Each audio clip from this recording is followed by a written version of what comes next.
couches aren't usually like this. I don't know. We usually like to face away from the TV when we're watching.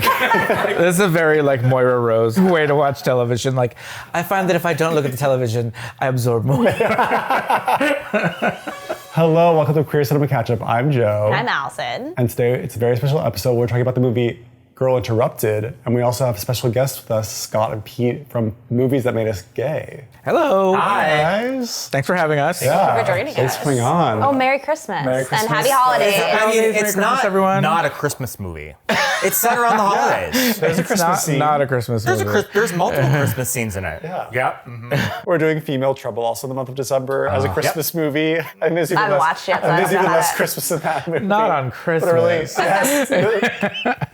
I'll see soon enough, although. Oh, you're in for a treat. Can you give us a little spiel on what your podcast is all about? Pete, you're usually better at Am this. I better at that? You're okay. better at this, yeah. Our initial idea for our podcast was to talk about not necessarily queer movies or movies that were intended for a queer audience, but movies that queer audiences have kind of taken as their own. As a kid, I spent a lot of time watching movies over and over and over again. There were a lot of movies that I knew that the other boys weren't watching, like Steel Magnolias. But the thing is, I didn't realize people liked it as a kid and as a teenager and as an adult. When you grow into like finding community and like all of that, people are super into this, and it's like a thing, and it's something that kind of brings people together, and quotes and t-shirts and all this stuff. And we were looking for some project to do together, and so we both love movies. And you'd done podcasts before, and I think that I always had major FOMO whenever you would go out for recordings. Yes. So Yes. yeah. That's really like moving though, because I mean nowadays kids have the internet. Like, I mean, and we had the internet, but like I feel like it was a little bit different where you might think you were the only person that was responding to a movie, whereas now you could probably be like, type it in and then find all your friends online, chat about it, so it's less isolating. Hop on Letterboxd and see who's logged in. Yeah. I mean, but also there's a thing too now that we didn't have then, like stores, and not just Hot Topic, any store, where it was like, if I wanted a Beetlejuice t-shirt as a kid, where was I gonna get that? And so now true. it's like, merchandising is so huge. There's, you can go online and Like get a Etsy. shirt of Find anything. We have our Severance Patricia Arquette mugs in the kitchen. Absolutely. Where the mugs are kept? In the kitchen? Did you say the kitchen? All right. Now I've seen everything. But yeah, we just like to find the gay in anything. It also really resonates for me because when we decided we were gonna collab together, we're like, let's pick a movie.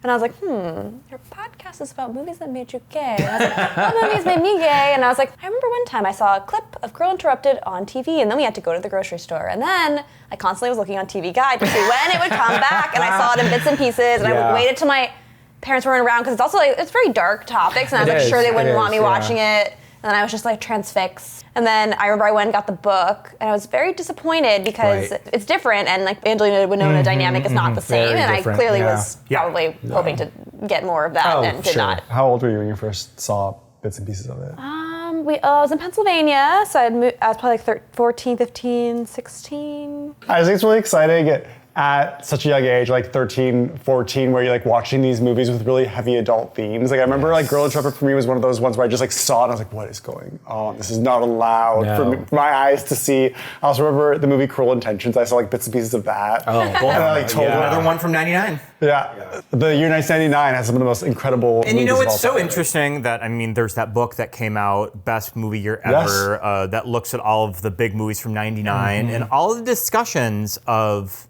that year with all of these great studio movies and also big independent movies. Girl Interrupted is never usually mentioned. That's what I've kind of It's an noticed. Oscar winner. It's interesting when you look up the Rotten Tomatoes reviews of this movie. I was not aware is that of it is the critic score of this. What's the critic score? It's kind of low. Goes kind of low. It's like 50s or something. Yeah. What? The Rotten Tomatoes I like definitely, 55. I remember in one of like Audience score is way higher. You're like, is this for Winona only? Or is it? You showed all my hand right now. It's definitely one of those movies that whenever you see deep dives into the 99 movie year, this is one that is usually never really talked about. Interesting. Even though it won Angie Jolie like Best Supporting Actress. I mean, I was in junior high when this movie came out, so not really the target age of this movie, that what they were going for. This was probably more of a young adult. Yeah. And I think that you could have easily treated material like this towards a teenage audience, especially in the late 90s where teenage movies were making a lot of money. It's an angle that I'm kind of surprised they didn't lean into more, and maybe that was just the direction that James Mangold and Winona Ryder just really wanted to go for, is just more of a young adult angle for this movie that treated its subject matter very seriously. But I definitely remember when this movie came out and being in junior high and just being really invested in Angelina Jolie's climb to the A-list. Yes. That she was someone that everybody was talking about in the late 90s. She came onto the scene. I mean, she'd been working since she was a child, and then she did Gia, I think for HBO or Showtime in the late 90s, and she won a Golden Globe. Yeah. And that kind of opened up doors for a lot of big roles like this. But I mean, this cast. And when I was revisiting it tonight, that I have seen this movie countless times. I try to watch it once every couple of years. And watching this movie is kind of like catching up with old friends. Of when I see this entire cast of Winona Ryder, Clea Duvall, and I think that's what I really enjoy about revisiting this movie. Yeah. Yeah. Especially like the late 90s too, such a distinct time and so different from like the early and mid 90s. So even like Chloe, what's her name? Clea Duvall? Clea, sorry. Clea Duvall, yeah. Clea Duvall. We all said it differently. I mean, like, it is Clea, yeah. It does feel like the like late 90s when I see her in a movie like The Faculty and But I'm a Cheerleader. Like it's so wonderful. She's in that movie, right? But I'm a Cheerleader. Mm-hmm. Yeah. She is. I, for one, will not stand for this hacker's erasure in this house. Sure. I've never seen Hackers. I'm just kidding. It's not that great of a movie. But I have not seen this as many times as Scott. So this was kind of I've always wanted to do it a on the refresher podcast, too. for me. Yeah. The book was recommended to me in college, and I read the book. I want to say I read it in 97, 98. Oh, before the movie. Before the movie, yeah. And when the movie came about, I was like thinking how, okay, the book has less of a like narrative structure. Like journal entries, It's right? like kind of like journal entries. And they sort of like some of the mental health breaks that she experiences, they kind of do it written, in a more experiential way. Right. Which they can't capture quite as well The in film. kind of time jumping. Yeah, or like they like switch into different perspectives, and they're like describing her hands. Oh, sure. Yes, and things like that. Whereas well, and also this was 1997, the last time I read this book, so I'm not going to be the expert on I read it in like I don't remember Like, either remember that one scene? But yeah, that was kind of my thought process behind the movie. I was like, oh, I wonder how they're going to do it, because I did really like the book, but I did know that it was, obviously they're going to create a structure out of it. You can get away with, in a book, describing a trip to get ice cream sundaes. Sure. And going back home, and not a lot happens, you know? But in a movie, you know, we have a confrontation with someone from her past and cause a scene in the ice cream parlor and all that. And, you know, things like the tunnels under the hospital and all of this. You're like, ooh, it kind of turns into like a horror movie at the end. These kind of things are like elevated, right? To kind of give us these beats in the movie. And so I feel like when I first saw it, I was like, well, they're just sensationalizing everything, you know? Because it was a little bit more of like a slow burn, I guess, reading it. But I love everybody involved. Like, oh my gosh. Like, I'm like ride or die for Winona Ryder. Yeah. She's like always been my girl ever since it's like my big sister. Like Scott's wearing I'm wearing my the Free Winona t-shirt. Shirt. Yeah. Directly from the source. Say more about that. The store is called Ike. It's on Vermont in Silver Lake, or Los Feliz, I should say. Where it is now is not its original location. That's It was what I thought. closer to Cafe Figaro, and there was another store that it was next to in the 90s called X Large, which was owned by the Beastie Boys. But it's very like kitschy, Gen X kitschy. Like it is like Winona Ryder and Ethan Hawke's apartment in Reality Bites like threw up like all over his store. And so the Free Winona was around the time that she was on trial for shoplifting from Saks. Which, and it's so interesting that she's in a movie, Girl Interrupted, about woman who's having mental health problems before this incident would even happen. And she says at the very beginning of the movie, did you ever steal something when you had the money? Yes. Yep. Yeah. Well, before we get into it, I think Allison's going to read off a little synopsis for the movie just for our listeners and watchers. Girl Interrupted is a 1999 American drama film directed by James Mangold and written by Mangold, Lisa Loomer, and Anna Hamilton Fallon. You're surprised by this? There's 3 writers, I am, because it's also based on a book starring Winona Ryder, Angelina Jolie, Clea Duvall, Brittany Murphy, Elizabeth Moss, Whoopi Goldberg, Jared Leto. That was like surprising. Yeah. The film follows a young woman who spends 18 months institutionalized at a psychiatric hospital following a suicide attempt. And it's the 60s. As you can tell by Winona's turtleneck. And you're kind of wearing your turtleneck. Well, not really. I have way more turtlenecky shirts upstairs than this, but... Martin Luther King gets assassinated halfway through the movie. There's a campaign sign for Bobby Kennedy. For Bobby Kennedy at some point in the movie. The draft features slightly into the plot as well. Oh my goodness. We found the look up your birthday and see if it got pulled. I forget. App. I was just It's not an app, it's a website. I was just randomly You just thinking go about that a few months ago. We looked it up and I didn't get pulled. I didn't get pulled. I didn't get pulled and 2 of my friends did. And I was like, I called them right away. I was like, you got pulled for the draft. I'm so sorry. Yeah. I'm They're so like, what are you talking sorry. about? All of this information is archived. Yeah, it's all- you can yeah. look up what dates they drew. Yeah, they never drew either of our birthdays. But yeah, I feel like they do a good job of portraying the era. That decade is the early 60s and the late 60s. It might as well be like 20 years apart of just how much the world had changed in those 10 years. Seen Mad Men, I know what you mean. Absolutely. Yeah. Like with the early 60s, if you know, it's like it might as well have been the 50s. When you look at like 1968, you're like, oh my goodness. But with Winona's character, I do get that she's very youthful looking. They mention at one point you're over 18 because there's a whole thing about her signing her own paperwork at the institution. I think they could have said you're 18 now. Because by just saying you're over 18, it's like, well, over 18 could mean lots of things. Because Susanna Keeson was 18 years old at this period in her life. Okay. And so I feel like it might have been a little bit more beneficial to us as the audience to understand, yes, she's an adult, but she's just 18. Okay. Yeah, I didn't realize that going into it. Winona looks very young, but I think in real life, wasn't she like 27 or something like that? Yeah. I don't think 18, so I think that would have helped. Right. Understand, like, she just has become an adult. She's very, like, naive. She's checking herself in. There are a few scenes in flashback of, like, her in high school, graduating, and then her with the, I don't know if it was a guidance counselor, being like, what are you going to do?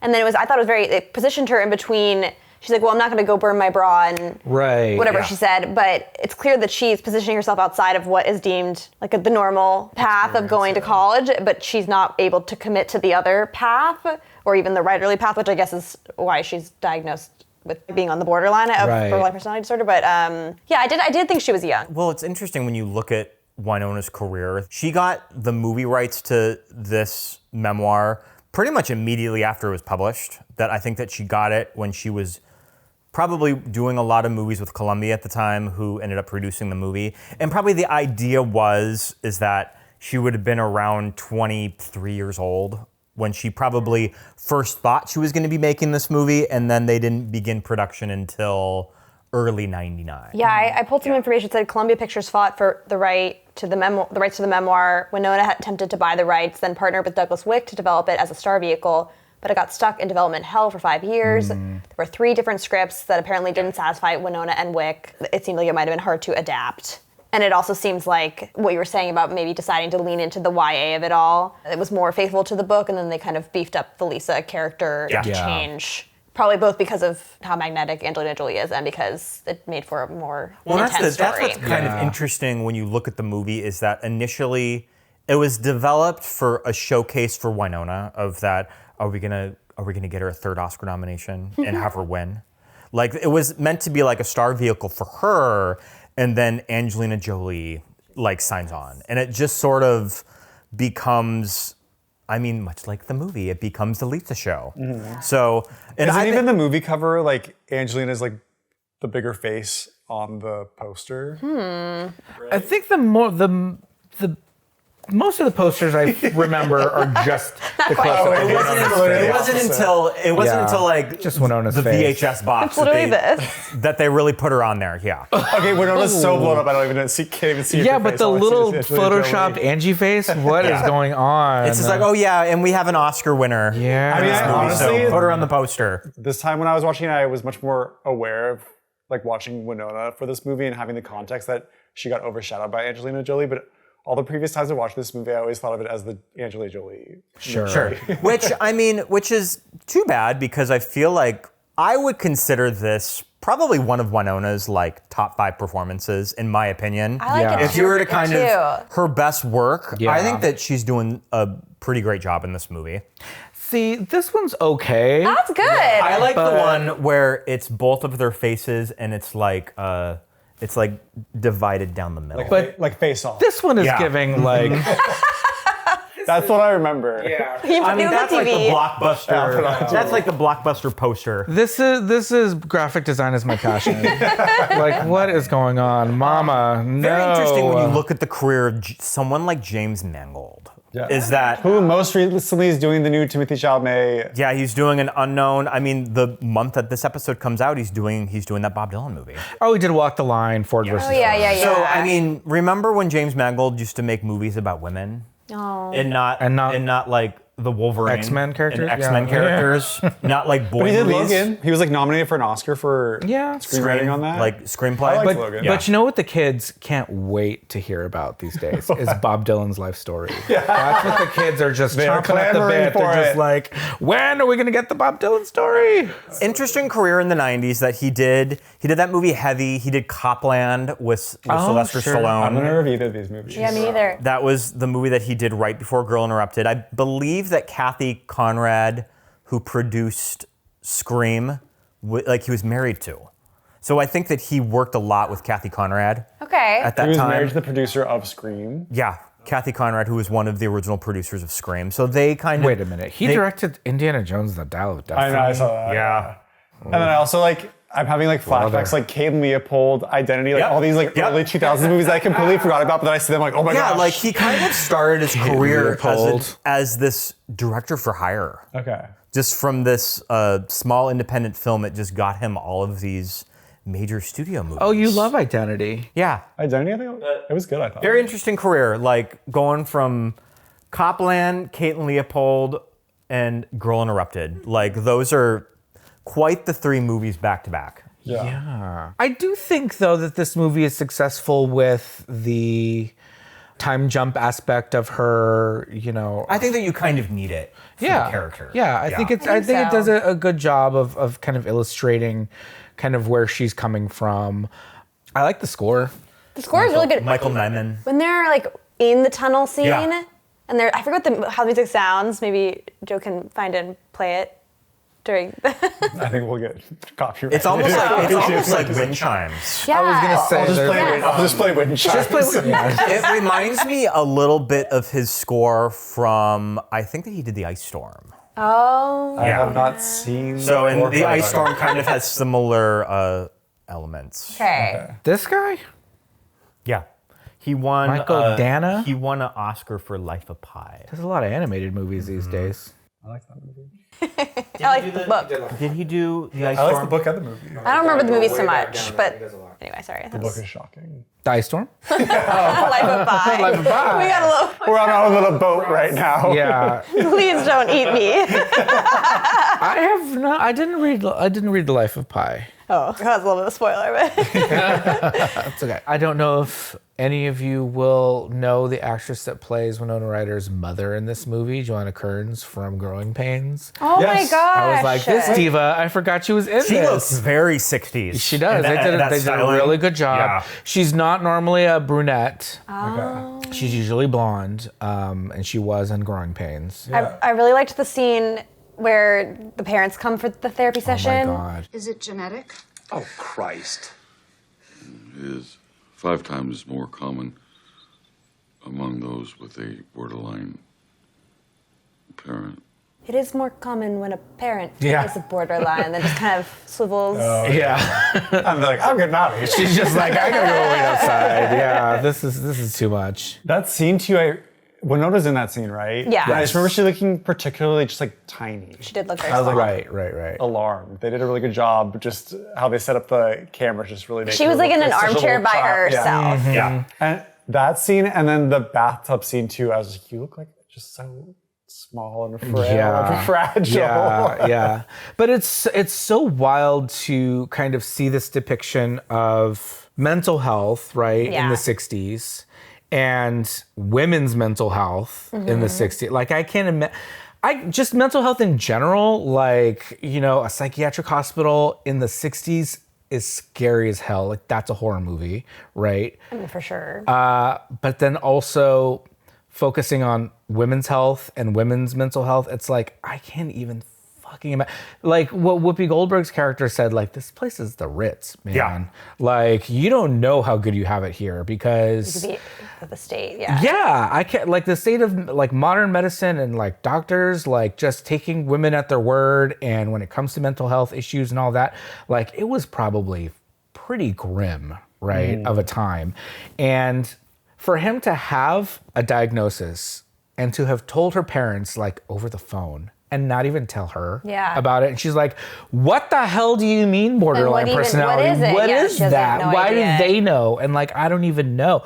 Like that scene, I was like, oh, holy shit. Like she's an adult woman in this, you know, in this time. And they did kind of trick her. I mean, I know she signed herself in because I think she was deep down concerned about herself, but they didn't really give her a choice. Like kind of is like, no, you're going. Yeah, and like her mom's packing her suitcase and then doesn't even say goodbye. It's like, oh my God, packing the suitcase in the car and just like get in the cab and the mom's like, peace out and go smoke a cigarette. yeah. Like wild, yeah. So that kind of stuff, like when you really put it in like the frame of the era and all that, you're just like, oh man, how did any of these girls make it out alive? And there was like I was reading this book, what was it called? It was about a terrible case in, I think in the 60s, about a man, the guy who had schizophrenia went to law school and completed law school, and then he unfortunately killed his girlfriend. Oh. Gosh, that sounds familiar. But the beginning of the book was written by his best friend growing up, and they had been very close his whole life, and it was talking about how there was kind of a movement among psychiatry and psychologists to discuss mental illness and in the culture at large as like something closer to truth, which is kind of played with in this movie where Angelina Jolie tells Winona, like, this is a gift, you're able to see things that other people can't see. Right, yeah. And she's thinking about basically opting out of society. Yeah. Which I thought was really interesting. I had read something about Angelina kind of approaching her character as if she was like sane, or as if she was like, just, I don't know, just a little bit more open-minded than everyone else. But you kind of really do, the whole thing about like her being a sociopath and what that means, you kind of do ultimately see it with the Brittany Murphy scene. Yeah, that's when you're like, oh, that's what they mean. The Brittany Murphy scene. Yeah. When they discover... she walks upstairs, the door's open, and she's just like, oh my God. Like, how stupid. She's so stupid. What an idiot. Yeah, or what a waste, or whatever she says. You're just like, and she kind of that's your reaction. And she kind of hides behind it, just kind of using I tell it like it is. Yes. I call it like how I see it. Right. She's that girl. Yeah. Yeah, I feel like, and then they juxtapose that moment, which is so cold and disturbing, against like the end where she does have an emotional response, and so you kind of see that there is a human in there, but I mean, that moment is really disturbing. So, I mean, she did a really good job of portraying someone that you're like both really like, oh wow, like drawn into, but then you're kind of chilled by her too. She plays it as a woman that's also very complicated, because here's the thing is that when you play crazy in a movie, it can get off the rails because it just turns one-dimensional.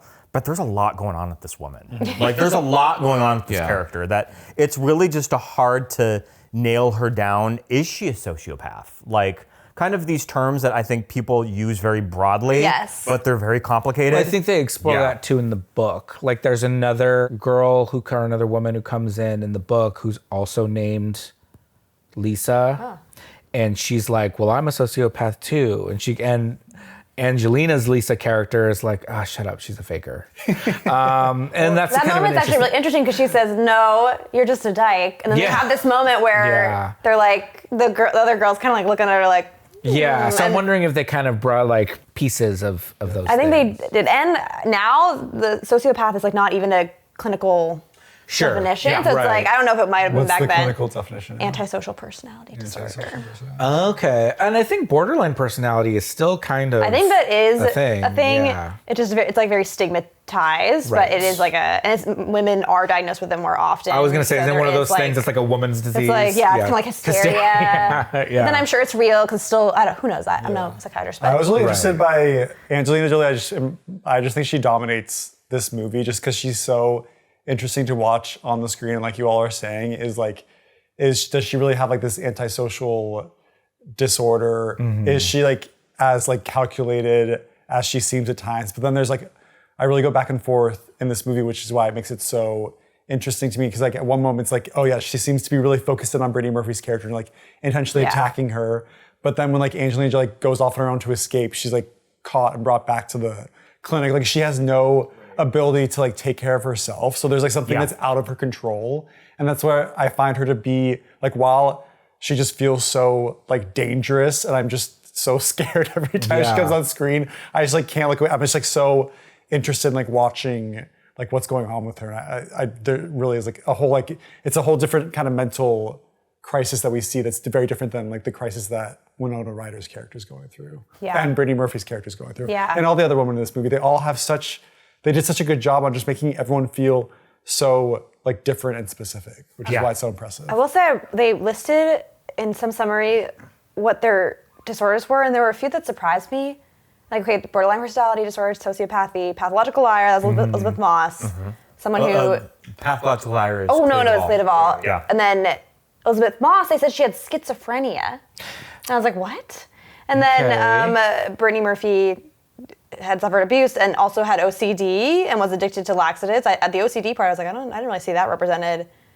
And then they talked about how one of the characters was just labeled queer and talking about how that was still a diagnosis. And I think actually a loony bin for that. there was like still classified as a disorder in 1967 when the film takes place, and remained so until 1974 when it was replaced with a new diagnosis relating to distress over one's sexual orientation. The diagnostic or others like it remained in place until 2013. Interesting. Was it too long ago? No, it was not. Yeah. Schizophrenia with Elizabeth Moss. I mean, I guess I can see it. Being burned in a fire when you're in the sixth grade. Did she start her own fire? I think that she Or is that a lie? That was a lie. That was a lie. Lie detector determined that was a lie. Determined that was a lie. And also, when they're reading their files in the office, there is a news clipping of this girl, this sixth grader that survived I the think fire. with Brittany Murphy, we get her private room. God, what a performance. She's great. Brittany Murphy. I love that she just calls everyone an asshole. Next level. Asshole. She's so with good. The accent too, I always thought you were like Janet, but then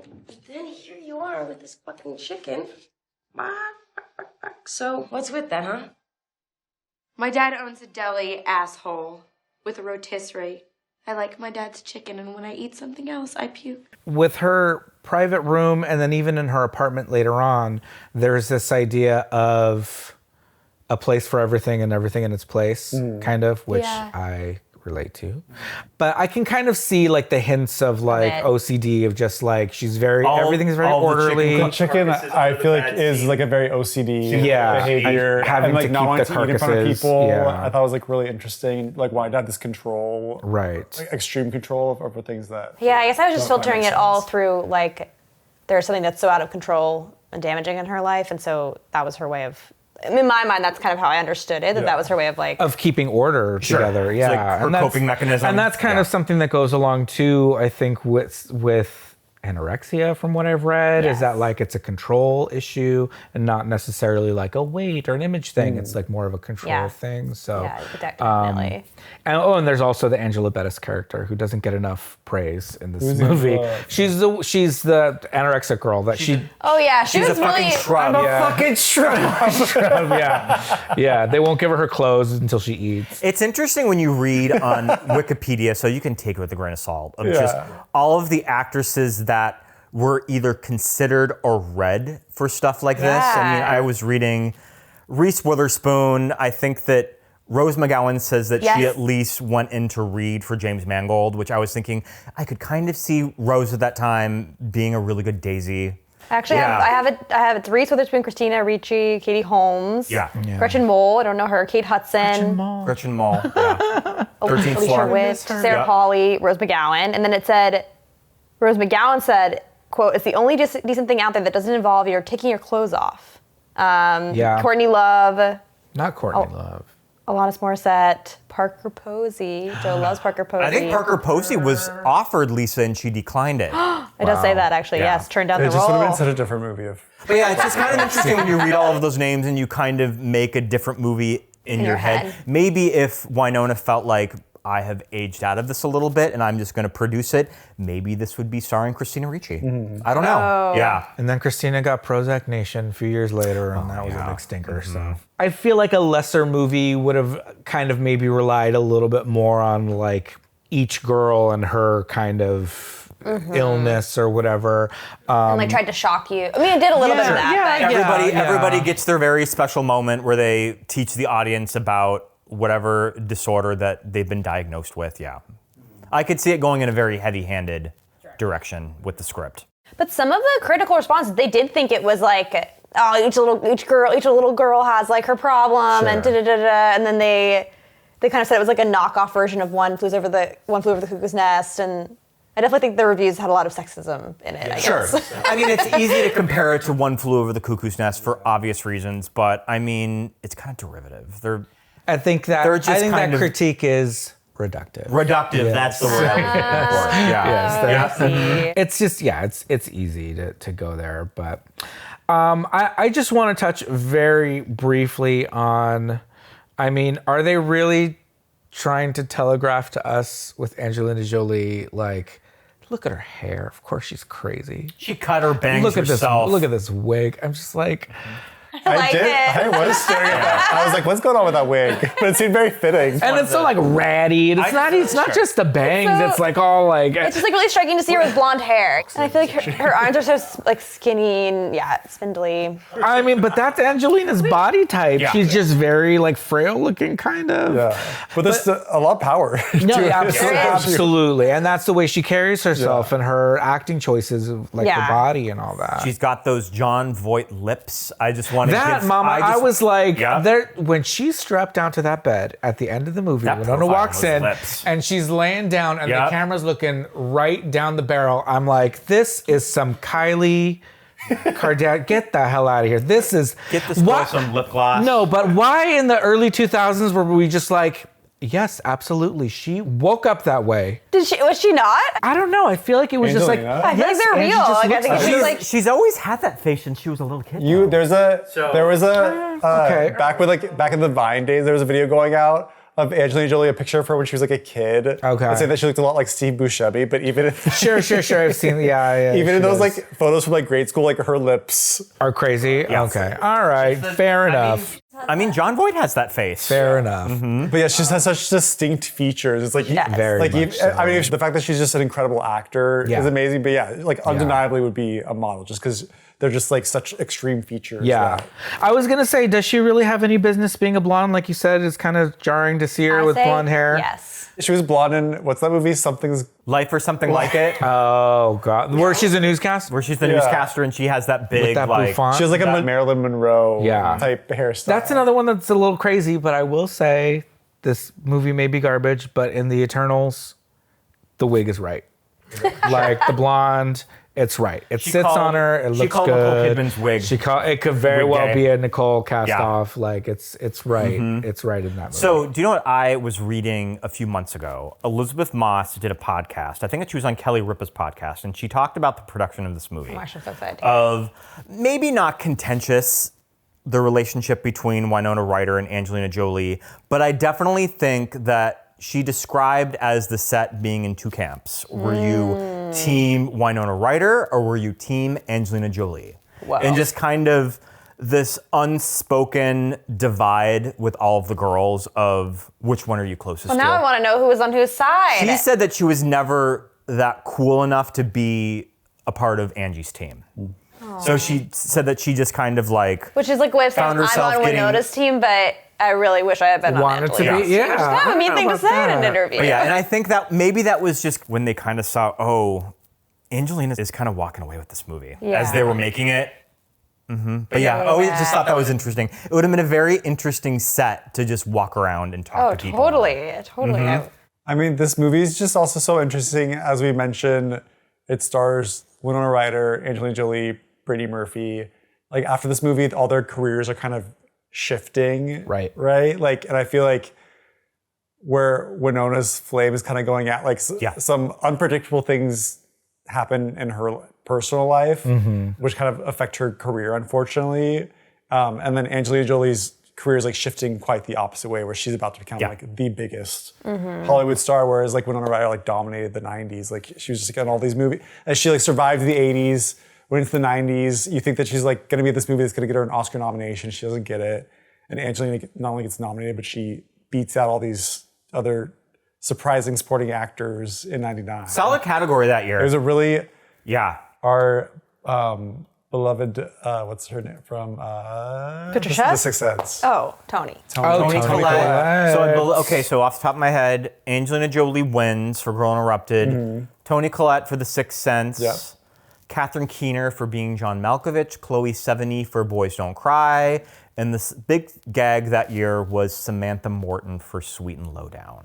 I don't know that actor. I don't know that movie. It's a Woody Allen movie. Okay. So, and yeah, interesting year that Angie kind of walked away with a majority of the wins. I think that when looking back on that category, was that really the moment of should they have given it to Toni? Did they just assume, oh, she'll be back? She'll be back in a lot of other movies. Yeah, where she should have been fucking nominated for Hereditary. She didn't get a nomination for that. Hereditary, Muriel's Wedding, but I just think that maybe just like the consensus was like, it's just not her time. Like we'll circle back around later to that one, and it just still hasn't happened, shockingly. That is her only nomination. There's always like a random month where I'll just go on YouTube and watch the Sixth Sense scene where her son, Look at my face. that car scene is like, that alone, like, how the fuck, I think I always, like, I usually, now I'll remember, but I usually, I'm like, how did she not win? What was the category? I was like, oh, I see. She was also kind of a big surprise that I don't think that she really showed up on a lot of precursors that year. Sure. Tony? And then she ended up getting the Oscar nomination. Yeah. Angelina followed up Girl Interrupted with Gone in 60 Seconds. Huge hit. Huge hit. I didn't know that came after. I thought it came Huge hit in the summer of 2000 that nobody talks about. No. I've never heard of it. The people who love it, though, Yeah. love that. It got pretty good reviews. I remember Roger Ebert really liked it. And then the next year, she had Tomb Raider. Lara Croft Tomb Raider. Yeah, I remember That's that. when I like started to know this. Yeah. Angelina. Yeah. And she had the whole like whirlwind romance with Billy Bob. Thornton. We fucked in the limo on the way over. And Girl Interrupted, Yep. that's the time where she went with her brother to the Oscars. She had the vial of the blood. And then not only like in her professional life is she changing, but like her like personal life too, where she's kind of being like this like weird extreme person where then all of a sudden she like switches her image and she becomes this like humanitarian. Right. Which I feel like she's Which feels like a pretty authentic it's really to true who she is. Well, yeah, there's a couple of quotes. I saw someone talk about how like she works so well in these like dangerous roles because she has that energy and that ability, and that maybe if she didn't have acting as an outlet, like she would be more like acting as the outlet for that dangerous energy that I don't know how to explain the quote. No, I get it. Yeah. At that time. Just in general. And then also I feel like they kind of present her as possibly there's like a queer element to what's happening between Winona and Angelina. And I mean, she was always very open about her bisexuality and had, different relationships with women. And she also said... And Gia was... Right. Bisexual. Gia was bisexual, and they were very. I mean, Gia as when a movie I worked at Blockbuster that movie has a big lesbian following. Yeah. Yep. We watched it a few years ago. We mostly remember the scene with the glass, the mirror. Remember when What happens with that? they like break the window or something? For some reason, I think our friend was moving back to New York. This is a real tangent. Yeah. He brought over a cake that said Gia on it. We had a Gia watch party. Why did we do that? Because he was like about to leave, so we were like But celebrating. why Gia specifically? And then why not? Anyway, it was good. We had a good time. Angelina Jolie looks nothing like Gia Karanji, by the way. It was an interesting Never casting. seen. Gia looked a little more like Janice Dickinson, but I mean, I remember watching it when it was first out on but just look at HBO. that face, though. I mean, the face is Get out of here with that undeniable. face. Little baby Mila Kunis as Congratulations young on that Gia. face. Faye Dunaway, love it. Oh, Faye's in that movie. Faye Dunaway is like she works for like Ford Modeling Agency or something. She plays Wilhelmina. Wilhelmina. Yeah. Sure. Of like Wilhelmina models. Yeah. Wilhelmina models. Yeah. It was a good like jumping off point for her, but her filmography is so weird. Sure. Angelina, yeah, I think it's weird. but her like height was like the mid 2000s, Yes, right? Like yeah. it's all like leading to like Mr. and Mrs. Smith. I think so. Sure. That's what I was thinking. I was like, I think Mr. and Mrs. Smith is like the big prestige thing. She tried to do like prestige movies, but they always were like, Yeah, I feel like she really with like Tomb Raider, she became like this like action star. I also remember like I was in high school when Wanted came out, and I was like, oh my god, this is the not edgiest Wanted. film I've ever seen. Yeah, bending bullets. No one really remembers that movie anymore. Yeah, no, that was shit. Bend the bullet. The Remember, bending bullet, yeah. There was Changeling. I remember that one. That was when it introduced us all that, James McAvoy has a ripped body that we had no idea existed under, And he under continues his to have a shirt. ripped Wanted. body. And he no. still kept it up. Yeah. Yes. Congratulations, James McAvoy. But yeah, I feel like every now and then she would try to do something that was like a Mighty Heart or something, and you're like, Mighty Heart, a playing this role? good shepherd, Beyond Borders. yeah, She has a lot of big misses for prestige movies. yeah. I'm excited for Maria. Yeah. That's coming out The this month. trailer was really good. Did you Oh, watch? we haven't seen it. That Did you watch the director- trailer? Yeah.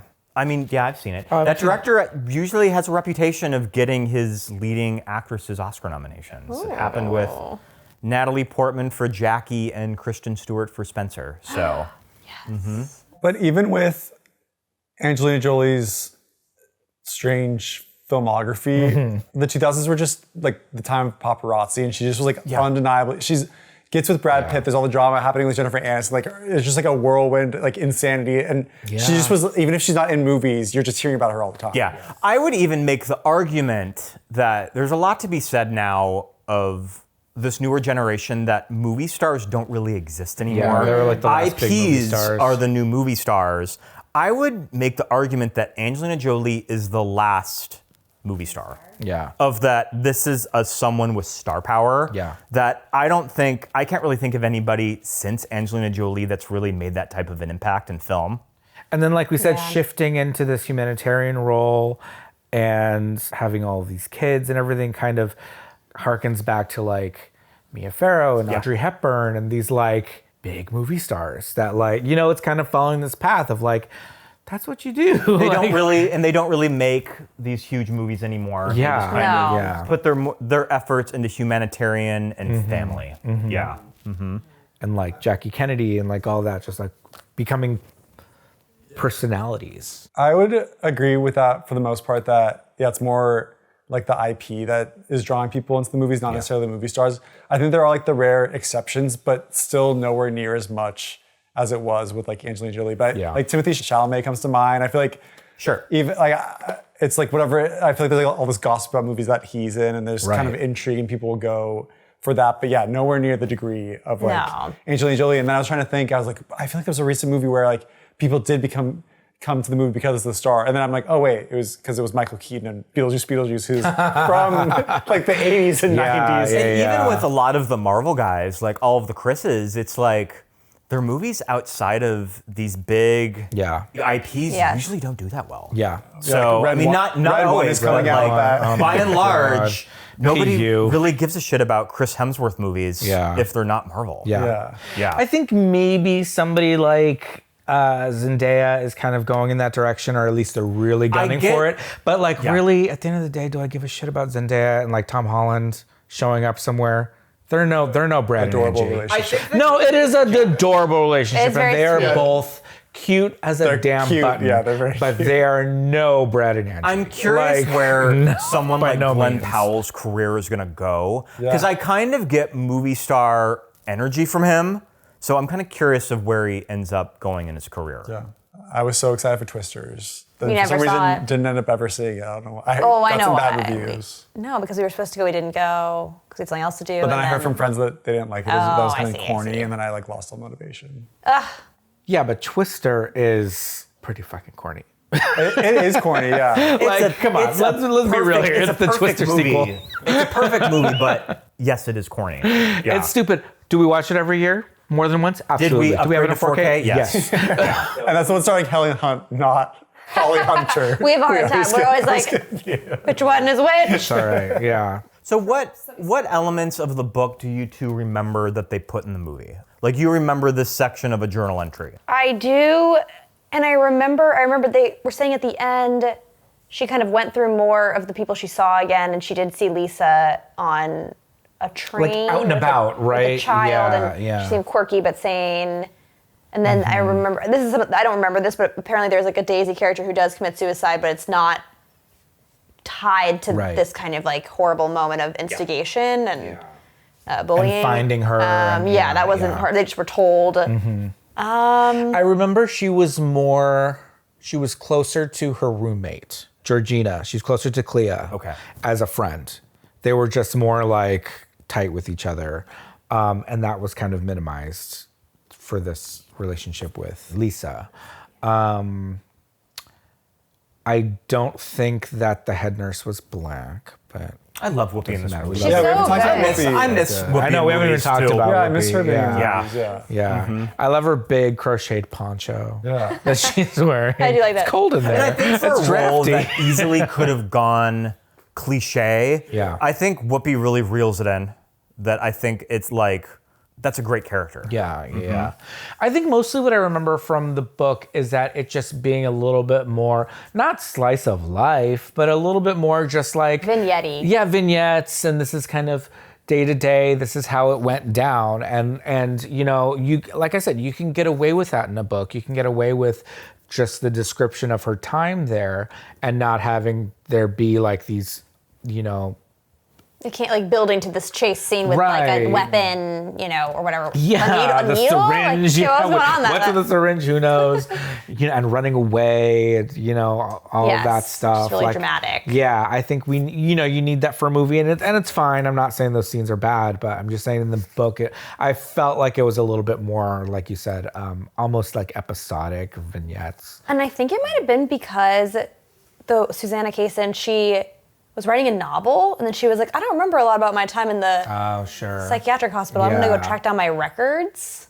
Okay. And then she decided to write the memoir. So it might have been also her way of like piecing together what happened to her and kind of meditating on what does this mean that I went to this place. And it was also kind of like non-linear too. I think so, kind of jump around? from what I remember. Yeah. So you have something in your notes of tropes utilized in the film, and did you guys pick up on the Wizard of Oz connections? Which I really there's like. Obvious when ones. they're watching the Wizard of Oz. Well, I mean, there's the obvious ones, and when you listen to the commentary, I remember listening to the commentary when I was in high school. I'm extremely upset that I missed out on the commentary. James Mangold said that was definitely a plot device that he wanted to use in the movie. That this is Susanna going to Oz when she goes to this mental hospital. That she ends up meeting all of Dorothy's friends, and it's everybody there. When Dorothy goes to Oz, she immediately can't go home. She has to go on this journey with everyone to make it home. And that's kind of Susanna's journey with all of these women, is that she always knew that she wasn't crazy, but she just needed to go on this adventure with everybody to make it home. And when you watch the movie, especially when she's leaving, it's definitely reminds me of Dorothy leaving Oz and saying goodbye to everyone. And she kind of has this moment with everybody, and it's like saying goodbye to the Scarecrow, the Tin Man, and the Cowardly Lion. And there's even the Toto, which is the cat. Oh yeah, I was thinking great movie cat. I don't really like cats, and that was a very cute cat. That cat, when they let the cat outside when Winona's going on her walk, and the cat goes up to like the little part of the stoop, that cat hits that mark. Yeah. I'm like, how did that cat? That's when I decided it was a really cute cat. Perfect. But yeah, and She's even like cat. this cat is this kind of, I mean, it's Susanna's Toto. So it's like you just kind of see all of these narrative influences from something like The Wizard of Oz. I mean, that's just kind of, that's what's so brilliant about The Wizard of Oz, is that you can kind of take that format and plot and just kind of plug it into anything. I mean, there's reasons why that book and movies are so beloved. And it's over just kind of archetypes like that. And it's just like, it's such a perfect and satisfying way to tell a story and kind of send your character on this journey and have them grow. Well, now I want to know why there's no Girl Interrupted the musical. Because we haven't Let's write written it yet. I mean, who knows? There might even be. Honestly, it sounds like something that might Is there an happen. off-Broadway like Girl Interrupted musical? I'm interrupted. Please don't interrupt me. I might just be pulling this out of my ass, but do you guys listen to Amy Mann? Amy Mann, yeah. yeah. Didn't Amy Mann, wasn't her albums from a Girl Interrupted musical that she was developing and it didn't end up working out? What? Let me Magnolia? Didn't she write all the music for Google She Magnolia? wrote all the did. music from Magnolia. I think you're right. And that's Yeah, so Girl Interrupted, yeah. that she was developing songs for Girl Interrupted on stage and she ended up putting it in one of her albums. So they tried to. Yeah. Which, I mean, a Girl Interrupted musical with songs by Amy Mann. That'd be great. I'm a crazy Amy Mann fan. I'll be honest, I only know her big one from Magnolia. I have been since I was 16 years old. Save that, Me is the one? Yeah, Save Me. Yeah. Is that in Magnolia? Yeah. Which that movie has the most bizarre twist out of left field moment. Yeah. You gotta see that movie, What was it? Magnolia. Okay. Scott loves Paul Thomas Anderson, and I No. have a different opinion. But yeah, so there has been attempts to adapt it to stage. I Yep. I think it really worked. I think it would too. We know Amy's number. Let's call her. Let's do it right Get on the now. horn. Hello. She's probably at Largo right now. It's interesting that you said that the ending was satisfying. Yeah. In Girl Interrupted. Yeah. Roger Ebert specifically said it's not satisfying. He said she separates herself from the other women, Winona, severing the bond she once felt with them. Lisa, in all her thrilling vitality, is left to rot.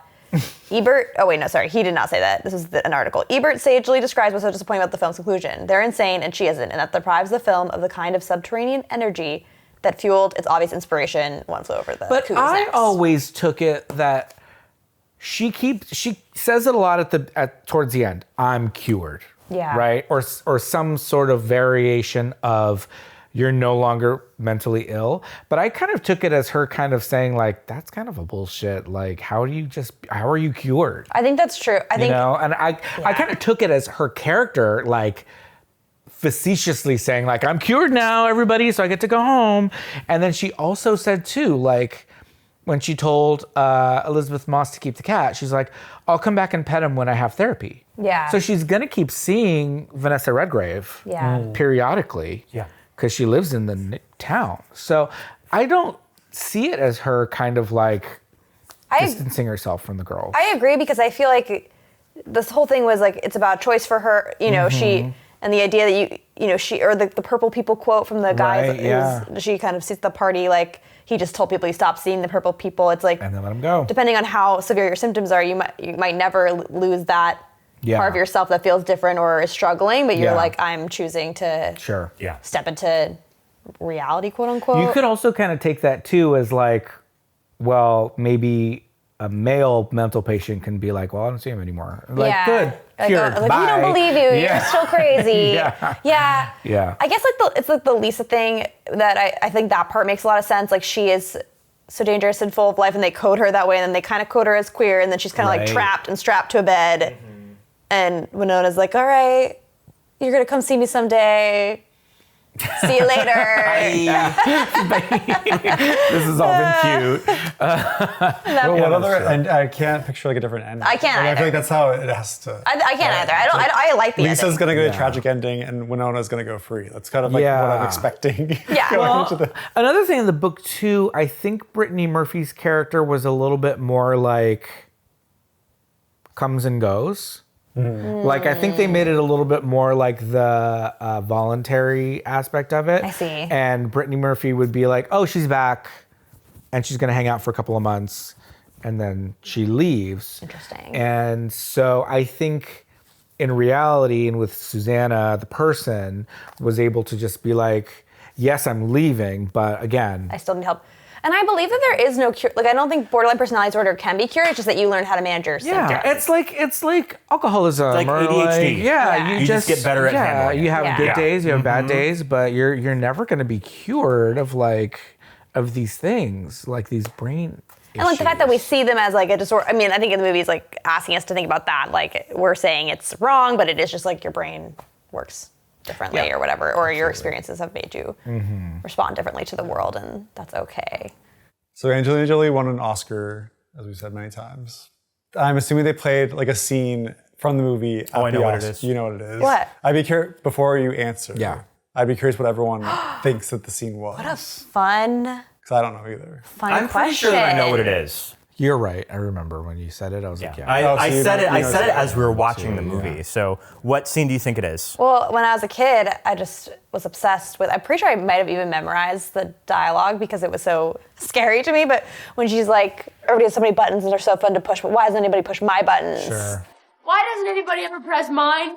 Why am I so neglected? Why doesn't anybody reach in and rip out the truth and tell me that I'm a fucking whore or that my parents wish I were dead? And she's like, kind of like something breaks in her. I don't know if that would be it, but that was the part that I always, Like always think towards the about. end. Yes, and then she's Winona, like, what's just- Winona's line? Because you're dead already, Lisa!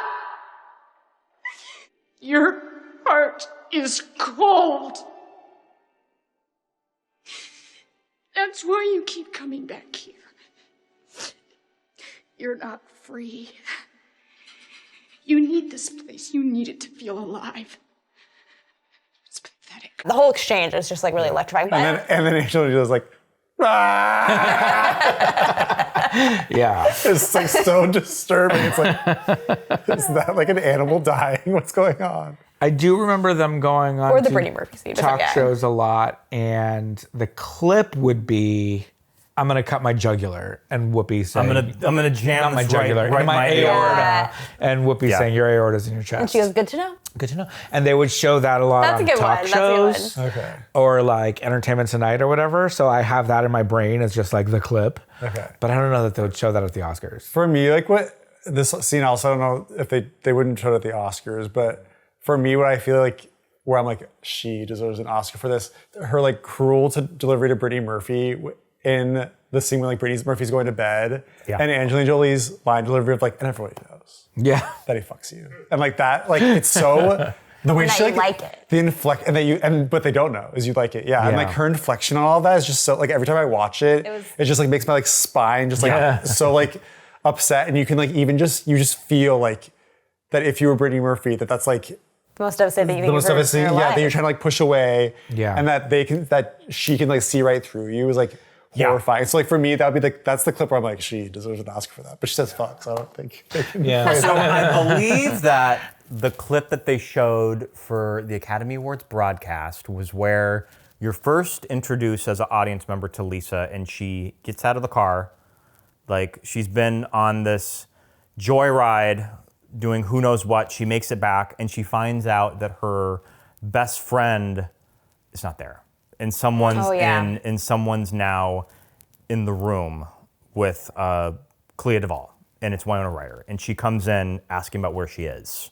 I think that's the one that they showed. Yeah, makes because I sense. remember them. Yeah. I remember seeing her putting the chair on the door, and just like, "Where'd she go?" And it's like a dramatic shift because she's all swagger when she comes in, and then she shifts to something is emotionally wrong, and it's like a shocking turn, and it's also very violent. That's what's interesting about the character of Lisa is that there's a codependency about her that she does need someone to feed off of. Yeah. And I think that her best friend, I can't remember her name. I don't remember her name in Yeah. the beginning either. This kind of off-screen character. Jamie? Yeah, that Jamie. they were best friends, that she kind of needs somebody to attach to, and then she ends up using Susanna as that person. Yeah.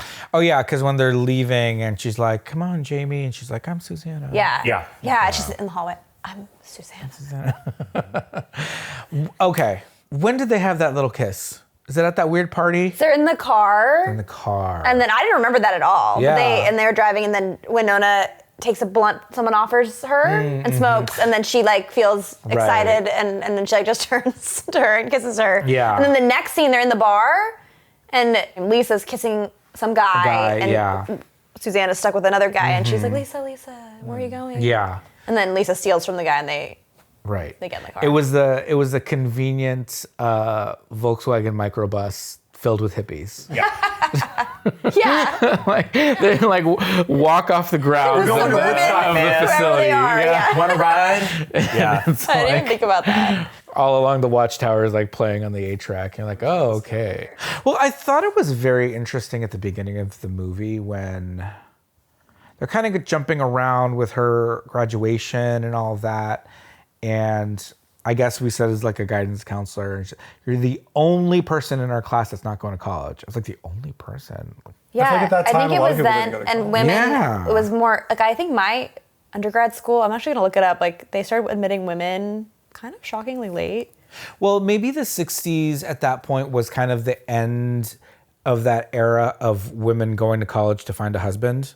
That whole Yeah, I like think that's Mona what it Lisa is, Smile yes. situation of just like, well, yeah, you're gonna go to college, but not to get a degree. Yeah. Yeah, like 1969 was when my undergrad school started admitting women, and then 1974 was when it was the first class to have the majority of women. Okay. Yeah, I think that is the point of I that. thought maybe that spoke to like a little bit of like affluency of like her kind of background. Like I think so, she has the yeah. means to not go to a state facility. Yeah, and to like be like, I don't know what I'm gonna do. Yeah. I might write. Yeah. You know, I think like Yeah. that wouldn't occur to. Yeah, and I feel like there was a scene where the guidance counselor says to her like, yeah, you're the only one not going to college, and she's like, I don't want to end up just like my mother, implying that her mother went just to get married, and then she said, oh, women have more choices these days, and then Winona says, no, they don't. Right. Because her mother at the beginning was very much like, I'm having this party and you need to be here. She's like, what You're wearing do the I need wrong to be here for? outfit, Like, yeah. I know Winona was very much hands-on with getting the rights to this, you know, to the book and adapting it and all Script that. approval. Yeah. I wonder how much was Susanna involved at all? Did she have any doesn't sort of? like it. She doesn't like it. I don't think that she likes to talk about it. I mean, I don't know if she. Mm-hmm. I'm sure she was okay with the rights. I mean, being purchased, but right. Why did she like it? she just. I don't think I have a quote, but it was just that she thinks that it was like ruined, and that hers was better.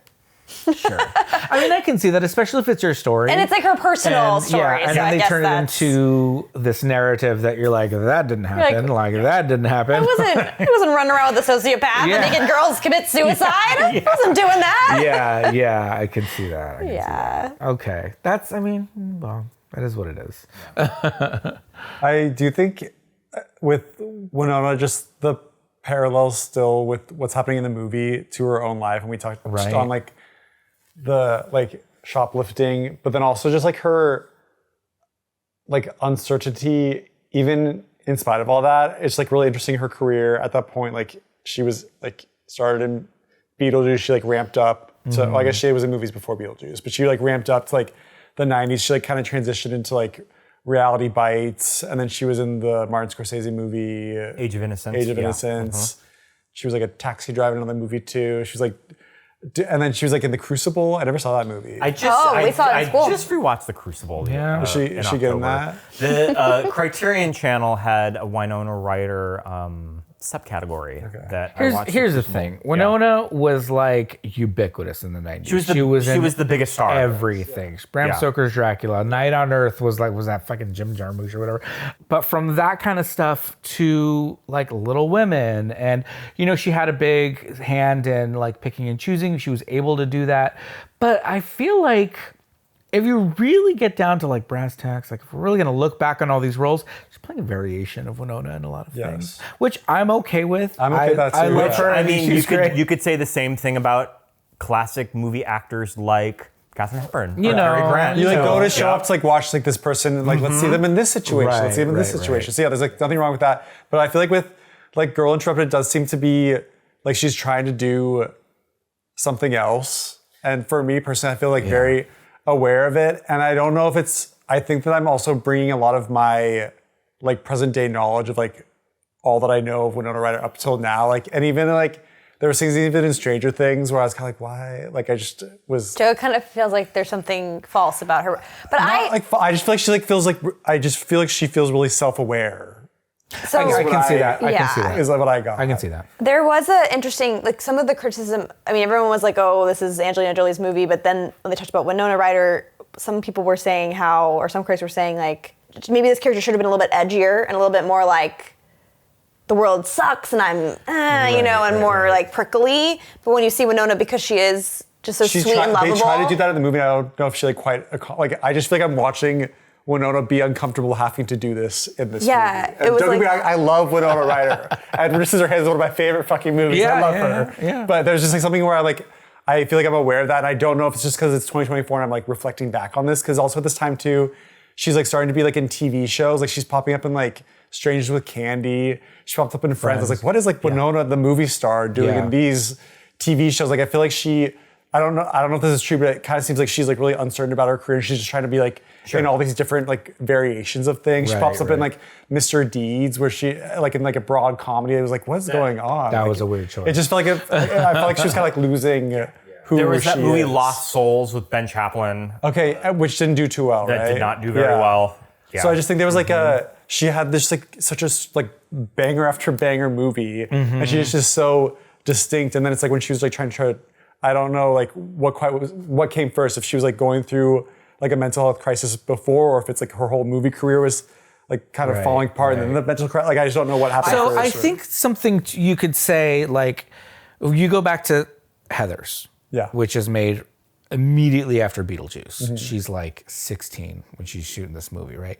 Her style of acting it's big, it's broad, and it's a broad movie. The script is crazy, but I mean, she was always able to do this thing where she would get really loud and effusive or whatever, and reality bites her character. And I think maybe as time goes by, you put her up against somebody like Angelina Jolie, who maybe is able to express emotion in a different way, not as big, maybe. I don't know. I think maybe like acting styles were shifting, and her kind of loud Winona like way of being manic or whatever, it's like, okay, maybe we need to go more subtle, right? And maybe she just wasn't able to kind of navigate that.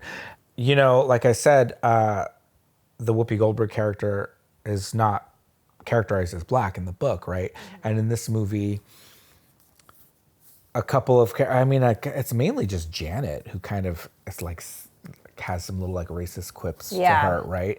And then when Whoopi throws her in the bathtub and we're like having this moment, and she kind of hits back with like the racist songs or whatever, I'm like, this is weird. Yeah. This is kind of out of character. I see what they're going for. I don't know that Winona's able to kind of wrap her head around it. I think she's very much like, I shouldn't be doing this. Yeah. I see what I feel like the character, you want to see that she like is like faking, like pretending to be awful. Yes. But I feel like I can see Winona trying to project that, and I'm very aware of it. She's trying to do Whereas, these like, layers. And I think you like hit the nail on the head with like the acting styles changing. Yeah. Like when I see Angelina Jolie, she disappears into that role. Yes.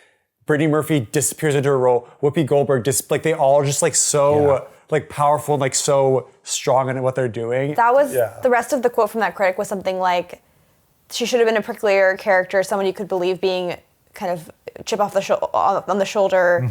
The second you see her and Whoopi Goldberg together, those two are going to be hugging before the movie's over. And that was kind of the conceit of it, that you could tell she just didn't have that edge. Yeah, and I do wonder if it was just her, and she's also like in an Alien movie. I think that didn't Alien do too Resurrection. well. Which I wonder what the queer themes of that movie was. Alien Resurrection is pretty much like. Is that the basketball one? It's pretty much the basketball science fiction bound. Look up any of the promotional. I added bound to our list of movies that we need to review. I've never seen it before. Fantastic. Yeah. I also think that she looks too much like Winona Ryder.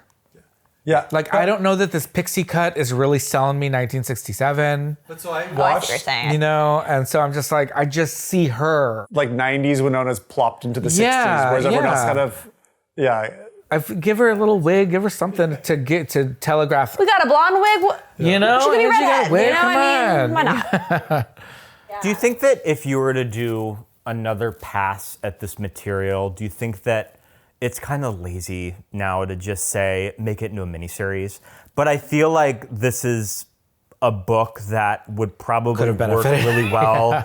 I love a good like limited series. A 5 to 7, 45-minute Bring it on. Yeah. kind of Give me the television musical. miniseries. Yeah. Give me the limited series. Yeah. I'd watch it, but I'd only watch it if everyone returns from Same character. Yeah. That's a fucked up That's thing to say. Well, It's okay. It's okay. Yeah, it's just a sad thing. I mean, especially given what happens during the movie too. It's very. What Brittany Murphy's, she tragically passed away. But her career after this, she was in 8 Mile. I mean, she was in 8 Mile, Just Friends with she became Ashton Kutcher. she became like a romantic comedy.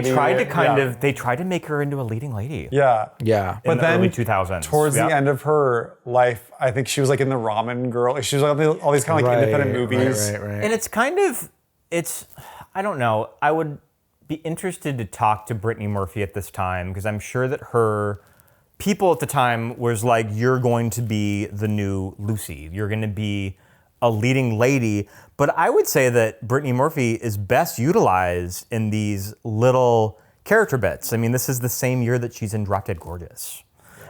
She's best love when that she's movie. kind Have you of. seen that movie? She's It's such on the a list. great supporting now. scene stealer that's the Brittany Murphy that And I love. another thing about Brittany is that she really wanted to have a recording career. Yeah. I didn't know. She has an incredible singing voice. She has a great singing voice. She has she's in there's some singles. The fucking Penguin movie. She's so Oh, and Happy Feet. Yeah. And then she had like a single came didn't out like a DJ song. That was I really didn't know good. Happy Feet was that old. 2006 or so. Yeah. Wow. Yeah, she had the voice for it. Yeah, she But then did. I watched that documentary that came out a few years ago, like Whatever Happened to Yeah, it's like Whatever Happened to Brittany Murphy, whatever that documentary is called. And they were saying that like she was in Clueless, she was in Drop Dead Gorgeous, she's in Girl Interrupted, but everyone was like considered her to be like, while she was a really strong actor, they like called her cute. And that's when she like lost a bunch of weight and she was like, she wanted to become more of like a sex symbol or be more of a, maybe leading lady is more appropriate to say. She wanted to like be able to star in these movies, not just be a side character. And then I don't, just a very bizarre very Hollywood sad. story in the end. Yeah. Very, What a very, talent. Very suspicious circumstances. Have you ever seen Dead Girl with her? No, that was it's Posthumanist, right? Yeah, it's with Rose Byrne and Toni Collette. She's really good in Dead Girl. Toni Collette's in it? Yeah. We're adding it to the list. But it was a pretty independent movie. Yeah. Yeah, sad story. Yeah. And then Whoopi Goldberg kind of never quite was in I mean, anything she after that. just kind of does The View now. Yeah. Like, she does show up in movies, but you don't really see her a lot in films. Yeah. Come back to the cinema, Whoopi. I love her. You heard it here first. Yeah. Please. I don't think I've ever noticed on my DVD Jared Leto's beard. His lace front beard. His lace front beard that's kind of What is glued onto lace his front? face. Oh, lace front means it's fake. Like it's like a wig, yeah. it's like a face. It's like a fake beard. It's like a toupee that you put. Yeah, On it your looked face. wild. Yeah. I was like, oh my God, that is a fake beard. And he grows a good beard. That's Like, he grows a great beard. I Did don't they know just why time he him just- like yeah. he had just made Fight Club Yeah, or I something? think so. And Yeah. why was it even necessary? Like why to he didn't need to indicate have that, like, I don't beard? know, He's hippie going guy, into the early draft 70s. dodger. Draft dodger. He has to have a beard. Yeah. Makes sense. It's interesting because the orderly and then Jared Leto, it's like they're supposed to show that she's promiscuous, but I feel like they don't even matter to the movie really. Right. It's all her I dynamic. almost thought the orderly was someone that she went to high school with. I didn't get Was that the only one that thought that? I think see you're, it. Well, because when he says hi to Lonely her Island. in that first scene, you kind of get, oh, maybe these two know each other. I think he just said it because she was cute. A new girl, just cute. Yeah, no, Yeah. just 'cause she's Yeah. But I was like, I'm so sure you swear an orderly can like hook up with the girls in the mental ward. I don't know. I know it's the 60s, but geez. Yeah. That's really interesting too, just her being labeled as promiscuous and as like a... Right. Sure. Yeah, I think that's really interesting, her being like... I thought that was. I agree because I feel like she doesn't seem. I mean, I guess when we meet her, she's sleeping with a professor, right? And then, so I mean, that whole word probably shouldn't be applied to someone. But then on the flip side, that scene with the therapist, I think is really strong. Where she's like, she's like, if a man had done that, what would be the line? And then the therapist comes back to her and says, well, one might describe promiscuity as sleeping with a man in the morning and then someone else at night, and like kind of points out that your behavior is suggesting something. Well, it kind of reminds me around the time that, I mean, this was probably be in the early 70s when the book Looking for Mr. Goodbar came out. That kind of looks at a woman that likes to, that enjoys sex. And the big thing with that book is that it's the story of this woman that was murdered during a one-night stand. So it was kind of like the book and movie kind of served as a cautionary tale for the feminist generation. So interesting. Yeah. Sometimes I go on Wikipedia wormholes and, of course. Looking for Mr. Goodbar for some reason popped up there. I must have. Who's the woman that stars in that movie? Diane Keaton. Oh, I was going to a Diane Keaton wormhole. Sure. That was like looking for Mr. It was kind of pan though, wasn't it? Or it was like really controversial or something like that. Controversial. Pretty controversial, yeah. They're just releasing a physical disc of it, but for the longest time, it was unavailable. It has a very striking title. Yeah, it does. was unavailable because of soundtrack drops that they didn't really properly clear, but they may have sorted some of that out though. Who's in it that we were like, ooh la la? Richard Gere? Yeah. 70s Richard Gere. Yeah. I'll have to check that out. Oh yeah. 70s Richard Gere could get it. It's amazing to me, like looking back at movies now, because I saw like bits and pieces of Girl Interrupted when I was like a kid, and like Winona Ryder just seems like an adult, and it's so interesting watching back now and just like she looks like such a child. Yeah. Well, also this is set in the year 1999, best movie year ever, where studios were taking chances on, an all-female led movie, and this is the type of movie that really doesn't get made anymore by major studios. Like, if this movie is made, it's from like Neon or A24. Like, Columbia isn't making Girl Interrupted in 2024. Depressing, but true. You know, it is depressing. Wild about Winona looking so young, and she was 27, so no spring chicken. Angelina was like 22. Young. Wow. Yeah, she's born in 75. 23. Yeah. Wow. Young. So she was super young. She carries herself Right? as like an adult. Wild. I didn't realize she was so much younger than Winona Ryder. That's so shocking. Yeah. Crazy. That's wild. I wonder how old Brittany Murphy was. Probably Brittany Murphy was born in 77, so she was same age as I think that Angelina. 2 years Jolie, younger I than think, Angelina. is 75 or 76. Angelina 75, yeah. That just like blows my mind. All three of them just seem like they're from different generations. And the fact that they're all relatively close in age. Yeah. Winona was 71, Angelina 75, and Brittany 77. I cannot believe there's such an age difference between the two. Yeah. That's kind of crazy. And Clea's probably Clea's 77 as well. Okay. Yeah, she was born, I'm the same age as those two. So yeah, I wonder if Winona also felt like self-conscious in She was other like ways. the old girl on set. Yeah, Old Elizabeth lady. Moss was a teenager. Yeah. I think. She looks like a little girl. I think her does. character is supposed to be fairly young. Yeah. Well, I think she also is Pajamas the whole supposed to be time. like, I want to be a little girl or something. Oh, sure. Suppose that's what they kind of maybe are saying. I don't know. Yeah. Well, what a great movie. I truly love it. Want to watch it great again. With the Watch it commentary. right now. No, Angle. don't interrupt me while I'm watching Girl, the iTunes copy has the commentary.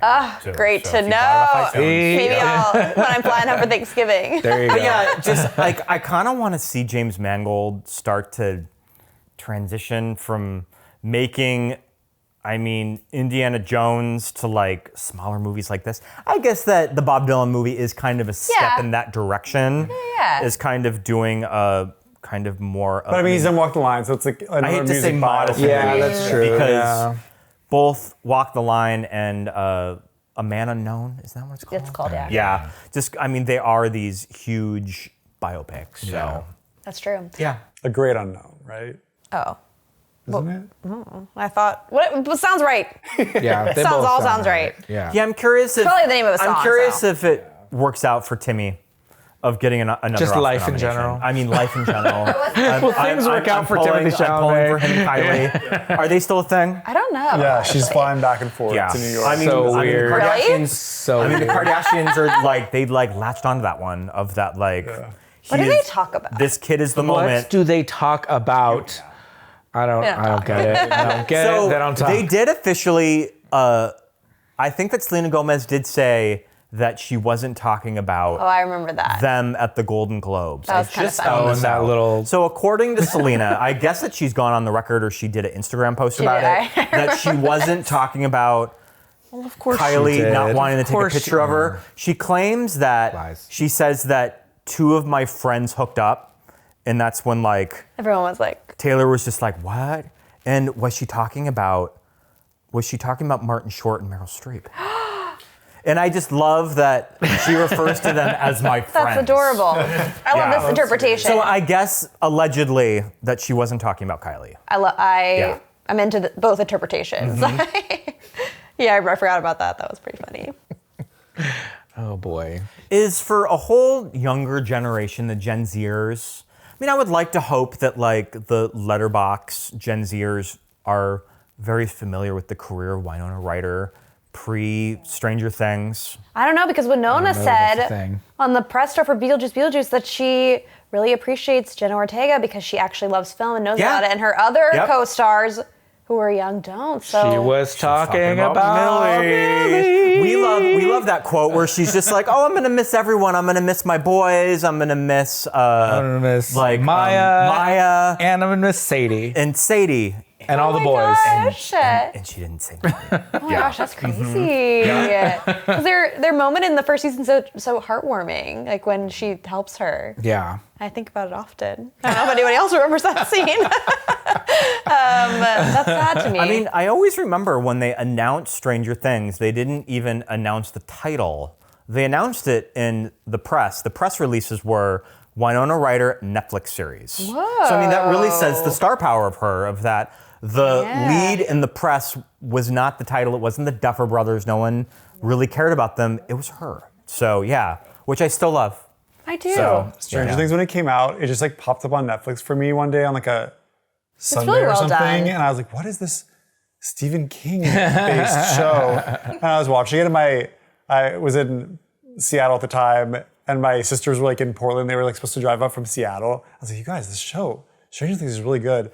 And they watched it, and each of us separately binged the whole show. They didn't leave that night because they were watching it for so long. I love it. That's Portland. so cool. I love that. But the power of Winona Ryder, she can still bring butts back into the theater. See I that? feel like she had a big part to do with Hopefully they Beetlejuice give her I think so business. too, Hopefully yeah. they give her business in this Yeah. new series that's like good. Yeah. Because all that stuff in Russia in the last season. Right. That was the least engaging part. Absolutely. Yeah. I heard they stuck the land. I mean, this is from the cast saying that they stuck the landing, but I heard that they stuck the landing. So I really would like it to come out in 100 million years. Seriously, jeez Louise. I mean, I remember when Black Swan came out, it just being a gag of Winona Ryder's in this movie. Yeah. So I always forget that she is in Black Swan, but she is. Yeah. She is. That was a big comeback for me. I was like, yes, Winona. I'm always here. Back I'm on always screen. seated for Winona. Definitely. Winona forever. Wino forever. Scott and Pete, thank you so much. Thank you. Thanks for having us. Fun to be here. Yeah, absolutely. It's wonderful. Yes. Yeah, if you want to please once again plug your podcast. for Yes, we're Movies That Made Us Gay. We're most active on Instagram at Movies That Made Us Gay. We release on Fridays. Anywhere you listen to podcasts. We have over 250 episodes in the can. Been going on for over 4 years now. And with Patreon, patreon.com/movies that made us gay. We have tons of bonus content, 2 new episodes a month, depending on what level you're at. But follow us on socials and go listen. we're doing a lot of fun episodes in the month of September, or in the month of December too. Yes. Do you want to mention any in particular? We're going to be talking about the Rankin Bass stop motion movies. I think that our official Christmas episode might be While You Were Sleeping. Ooh. Favorite of I mine. love that movie. Yeah. Yeah. Doing a lot of fun stuff. Good holiday movie. Yep. So check us out. Thank you once again for joining us. Yeah, absolutely. Thanks for And we are having Queer us. Cinema Catchup. I'm Joe. And I'm Allison. And this is the podcast where we talk about movies, TV, and miscellaneous topics through a queer lens. Please follow us on Instagram and TikTok and YouTube. Yes. Are there any parting lines from Girl Interrupted that we can say? I just want someone Well, to you push know- my buttons, you know? Why doesn't anyone push my buttons? If I could be anything, I would be Cinderella at Disney World. Bye, everybody. Merry Christmas. Merry Christmas. Merry Christmas. And happy holidays.